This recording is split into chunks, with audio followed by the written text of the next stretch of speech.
Bienvenue à l'AFRC fait son show. C'est la chaîne télé et podcast de l'AFRC dédiée à l'expérience client. On y reçoit des dirigeants de la relation client et des experts qui se prêteront au jeu du buzz à questions et à parole d'experts. Bonjour Emmanuel, on a la chance de t'accueillir dans l'émission L'AFRC fait son show, l'émission de télévision de l'AFRC. Et on a la chance de t'avoir parce que tu es cofondateur du Hub Institute et on revient ensemble d'un très bon voyage, d'une dernière expédition où nous étions avec une délégation au NRF, on dit le salon NRF de New York, qui en fait est un salon du retail, mais aussi de l'expérience client. Et donc, on a vu énormément d'innovations. On s'est promené à la fois dans l'exposition, je crois qu'il y avait 40 000 visiteurs, 6 500 exposants, mais aussi après dans les rues de New York pour aller voir justement ces innovations mises en place dans les fameuses boutiques, dans les points de vente et dans un certain nombre de marques. Alors, tu vas nous livrer justement ta vision globale, ce qui t'a marqué en fait dans toutes ces innovations. Puis après, on va faire un petit focus aussi sur l'expérience client. Alors, si tu veux résumer, parce qu'on n'a pas beaucoup de temps, on a eu tellement d'innovations. On a vu l'agentique, on a vu du computer vision, on a vu plein de choses. On a eu les conférences de la vice-présidente de Nvidia qui nous a frappé. Qu'est-ce qui t'a vraiment marqué ? La première chose, c'est que ça peut nous rassurer, c'est que finalement, on est quand même dans une année de business frugal pour à peu près le monde entier. Parce que la Chine, ça s'est un petit peu ralenti.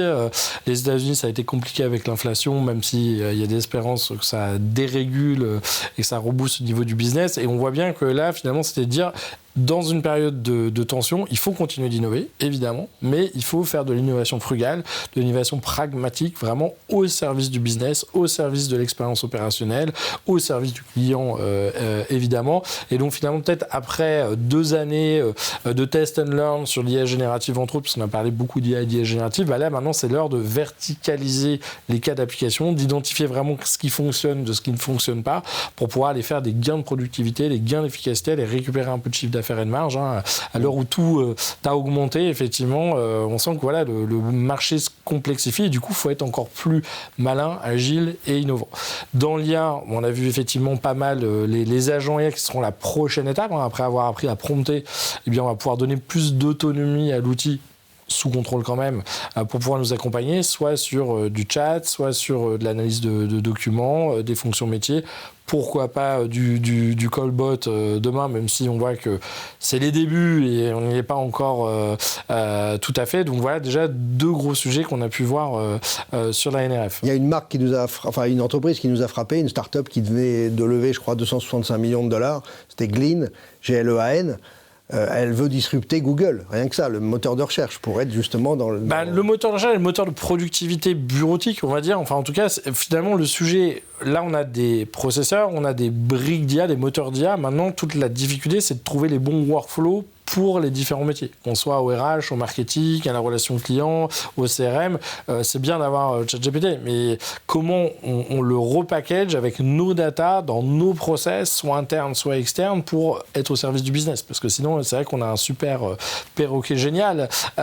L'idée, voilà, maintenant, c'est de le transformer en business et pas juste en innovation R&D, quoi. Alors justement, on va faire un petit focus sur l'impact de toutes ces innovations sur le retail et aussi sur l'expérience client.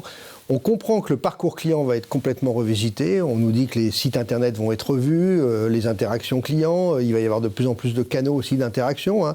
Je crois que L'Oréal nous cite une 20aine de canaux d'interaction avec leurs clients. Donc, quelles sont les applications concrètes que tu vois arriver dans le retail et dans l'expérience client ? Alors, celle qui n'est pas nouvelle, c'est toujours cette poursuite de la promesse de l'omnicanal, qui n'est pas évidente parce que ça soit au niveau marketing, au niveau relations clients, au niveau commerce, les canaux n'étaient pas faits pour se parler vraiment entre eux, en particulier entre le retail et le e-commerce ou les réseaux sociaux. Donc là, on voit que tout le monde continue d'avancer dans son long travail de plomberie, IT et data, parce qu'il y a la data d'un côté à intégrer, unifier, nettoyer, et de l'autre côté, il y a toutes les briques, le PIM, le DAM, pour les fiches des visuels, le CRM, la CDP, enfin, je peux vous mettre beaucoup de termes comme ça, mais on voit que c'est compliqué, on ne peut pas tout faire en une année, c'est coûteux, ça prend du temps, donc tout le monde planifie sur 2, 3, 4, 5, 10 ans dans certains cas. On a du legacy avec des systèmes des fois hétérogènes, et puis si on a l'international, en plus on a une complexité on n'a pas toujours fait les mêmes choix plus quelques contraintes réglementaires avec le RGPD pour rajouter.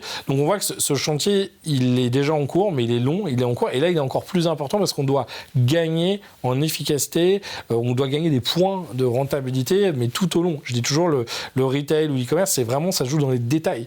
La marge du e-commerce, elle n'est pas, c'est très compliqué, c'est très complexe, et elle n'est pas énorme. Donc, de la gestion des avis clients jusqu'à la logistique de la livraison du dernier kilomètre, voilà, il y a vraiment une maîtrise à avoir, une optimisation à avoir de ce parcours. On voit que l'IA va nous aider quand même à plein d'endroits pour, là on l'a vu, pour compléter des fiches produits, par exemple, pour les traduire, pour des fois pas remplacer notre assistant service client, mais au contraire le nourrir avec la bonne base d'informations. Au lieu d'avoir des fiches, d'un seul coup on a un chatbot interne, ou en clienteling en magasin on a un outil d'assistance à la vente pour les vendeurs et qu'ils puissent trouver l'information plus rapidement, pour pouvoir aussi demain personnaliser plus cette relation au niveau marketing, puisqu'aujourd'hui on aurait le moyen de le faire, mais c'était très coûteux de créer beaucoup d'assets visuels ou contenus.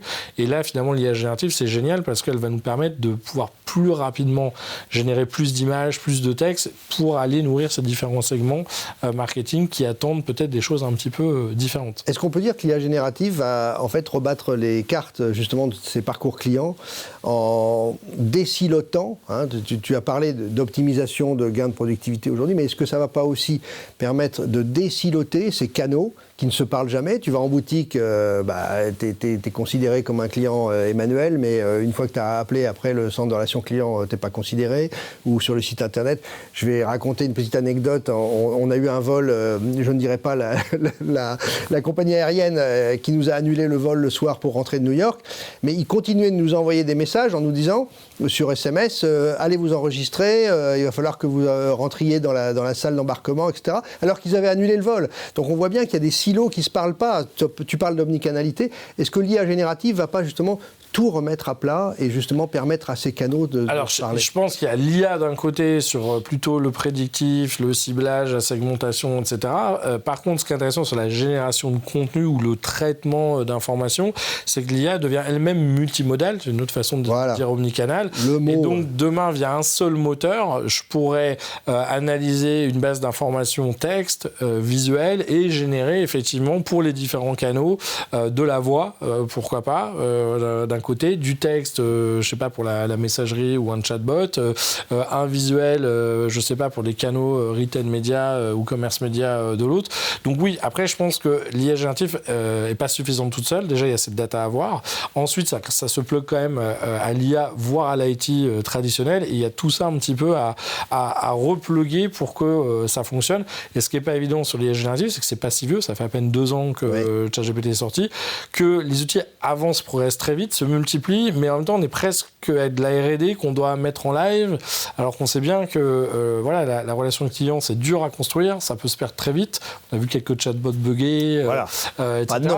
Donc, il est urgent d'être curieux, mais il est aussi urgent de prendre le temps de prioriser, de filtrer et de bien faire les choses. Parce que si on va aller trop vite, on peut vite se prendre les pieds dans le tapis, et effectivement, on va dire que la presse et les réseaux sociaux se feront un joyeux plaisir de partager notre fail. Alors, ce qui nous a frappé aussi à New York, quand on est rentré dans les boutiques et aussi dans les démonstrations qu'il y avait au salon, c'est que l'IA générative, elle rentre aussi dans les robots, dans tout ce qui est computer vision.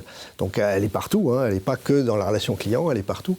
Donc elle va changer aussi, elle va disrupter aussi un certain nombre d'interfaces et Bien sûr, de relations physiques dans les boutiques, quoi. C'est ce que effectivement Nvidia appelle physical AI. Physical AI. Avant, effectivement, elle était un peu documentaire ou virtuelle. Là, finalement, elle va commencer à comprendre ce qui l'entoure, ce qui va permettre de faire d'un côté la voiture autonome. Robotaxi, Google Waymo a été lancé maintenant officiellement de manière commerciale à San Francisco et à Las Vegas. La navette de Zoox pour l'année prochaine chez Amazon.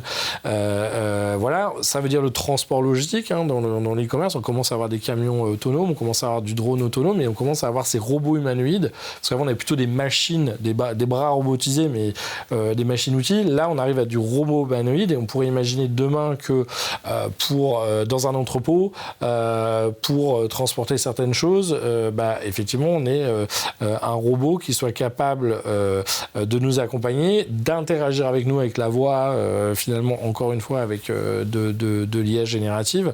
Donc ça a changé les choses. De donner des commandes aussi à d'autres robots. Donc c'est des robots qui vont à la chaîne. Oui, effectivement, ils pourraient interagir avec nous ou avec d'autres robots.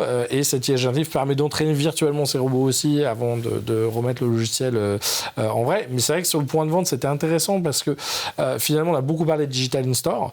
Là, on sent quand même qu'il y a un peu un retour en arrière. Enfin, en tout cas, il y a un tri. Il y a eu beaucoup de tentatives. Il y a des choses qui fonctionnent. Il y a aussi beaucoup de choses qui ne marchent pas, un peu gadget, un peu déceptives ou qui tombent en panne. Ce qui ne marche pas, c'est les caddies connectés. Ça marche pas. Les caddies connectés, ça ne marche pas. Il y a Shopic là qui commencerait en finançant une partie de la technologie avec du retail média, de la pub dedans, qui commencerait à marcher, mais les autres pas trop. Mais après, effectivement, on voit un certain nombre d'écrans, il faut les nettoyer, des écrans tactiles, où ça peut tomber en panne. Donc là, on va plutôt invisibiliser la technologie qui marche bien, ou repasser par les apps mobiles, ou par l'application, le terminal du vendeur. Et puis on voit aussi que plus le monde est technologie en ligne, plus finalement, on va essayer de se différencier avec le point de vente, avec de l'expérience, du service, du conseil, de l'humain, de la proximité, du polysensoriel, du toucher, de l'odeur, parce que finalement, ça sert à rien d'essayer de faire comme un site e-commerce dans un point de vente. Il y aura toujours plus de choix, plus de références, donc il faut faire autre chose.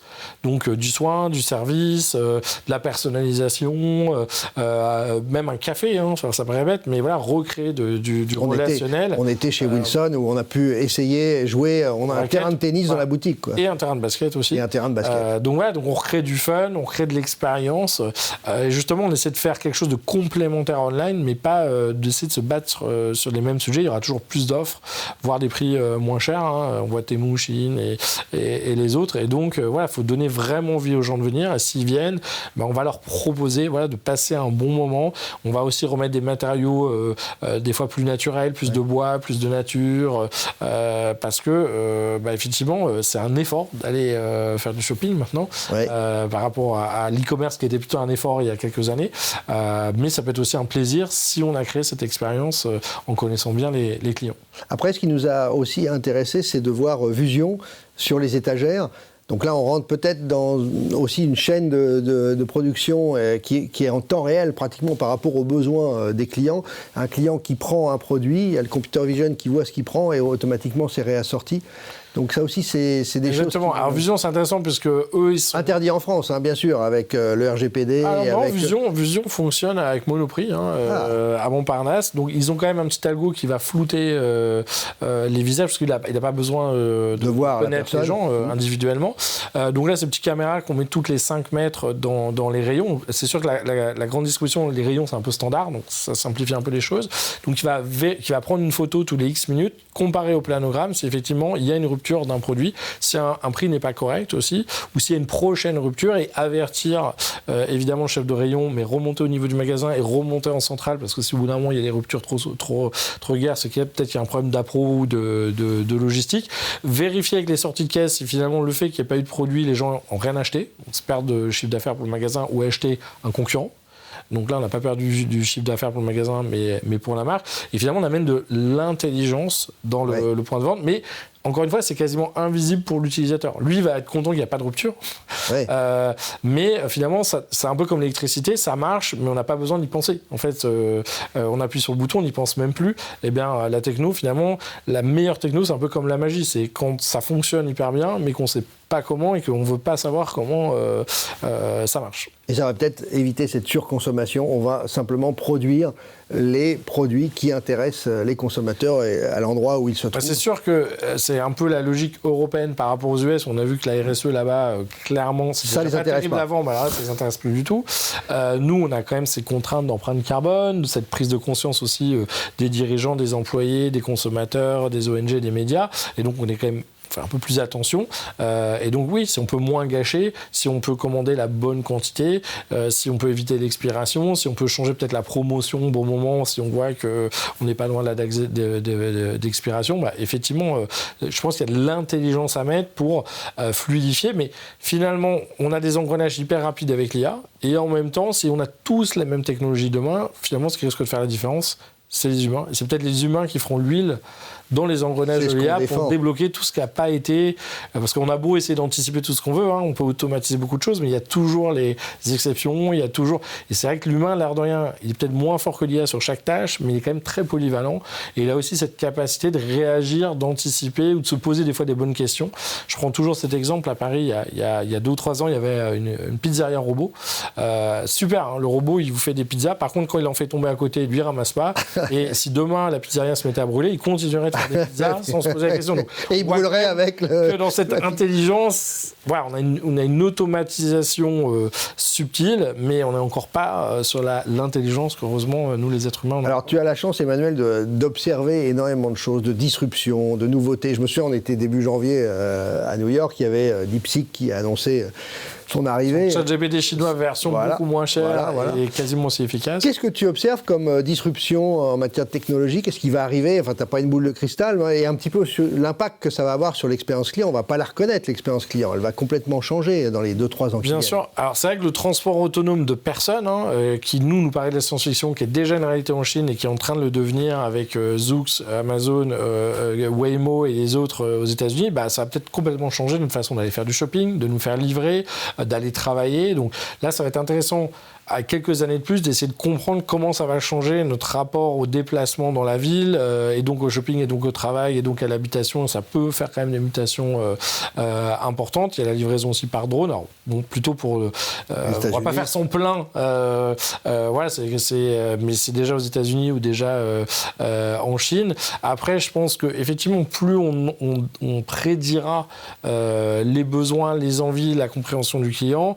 plus on pourra augmenter la satisfaction, plus on pourra moins produire inutilement ou s'assurer. Et c'est un peu la force de Chine, malgré tous ses défauts, c'est qu'ils font des mini-batchs de produits qui sont tout le temps tellement rapidement, quasiment conçus en quelques jours, donc vendus en quelques jours, et donc ils arrivent à surfer en permanence sur l'air du temps. Donc il y a effectivement un côté fast fashion qui est polluant, mais en même temps ils ne créent pas non plus des gros stocks dont on ne sait pas quoi faire. Je pense que oui, on va s'habituer à avoir des compagnons IA en tant que consommateurs, qui iront d'ailleurs peut-être faire du shopping.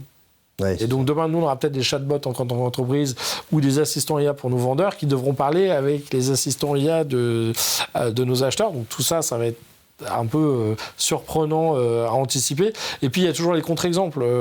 Cette année, une des marques qui a le mieux fonctionné, c'est Hermès. Je crois qu'elle a fait 14% de croissance en 2024. Je ne suis pas sûr que c'est les plus poussés en IA. Ils font les mêmes produits de la même façon, mais justement avec une attention à la qualité, au savoir-faire, sans forcément d'innovation ni technique ni créative. Et pourtant, c'est aussi quelque chose que les gens recherchent. Donc il y a toujours les tendances et puis il y a toujours les contre-exemples de certains qui aussi acceptent de faire complètement l'opposé. Et c'est ça qui est génial dans l'être humain, dans le business, c'est qu'on n'est pas tous obligés de faire la même chose. Il y a des tendances de fond, mais on peut des fois aussi choisir de tracer sa route avec... mais tu es d'accord de dire que les technologies, les ruptures technologiques qui ont changé nos vies quotidiennes de travail et de vie quotidienne, bon, c'était l'électricité, bien sûr, la machine à vapeur, mais on a eu le smartphone qui a changé nos vies, et qui a complètement inversé la relation client. Le commerce, les réseaux sociaux. Et aujourd'hui, c'est l'IA générative. Là, c'est sûr que l'IA générative, ça va changer tous les métiers du tertiaire, RH, finance, marketing, voilà, mais même une partie des métiers retail, relations clients, voilà, dès qu'on a des contenus, que ce soit un contrat, du code, une image, l'IA générative va avoir un impact et ça va changer nos vies de consommateurs et de citoyens aussi. On attend les IA, parce qu'il y en a qui arrivent dans les administrations aussi, j'espère. Annoncé par M. Macron. Que ça fluidifiera les choses. Mais oui, là, je pense qu'on a rarement vu une vague qui touche tous les métiers dans toutes les industries de manière très rapide. J'essaie de faire une newsletter sur LinkedIn où j'essaie de suivre tout ce qui se passe en IA générative qui s'appelle le Big Recap. Et là, tous les 15 jours, on est quasiment à 150 news tous les 15 jours. Donc c'est vrai qu'il y a une intensité. Et puis il y a les mondiales, puisque tu disais bien, des États-Unis à la Chine, tout le monde est sur le sujet.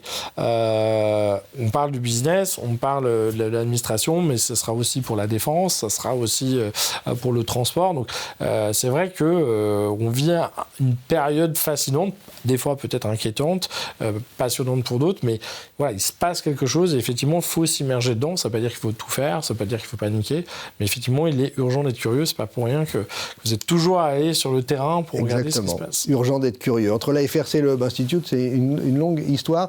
À bientôt. Merci beaucoup, Emmanuel. À bientôt sur et les réseaux sociaux et les médias de la FRC et sur ceux du Hub Institute. Merci de ta présence. Merci.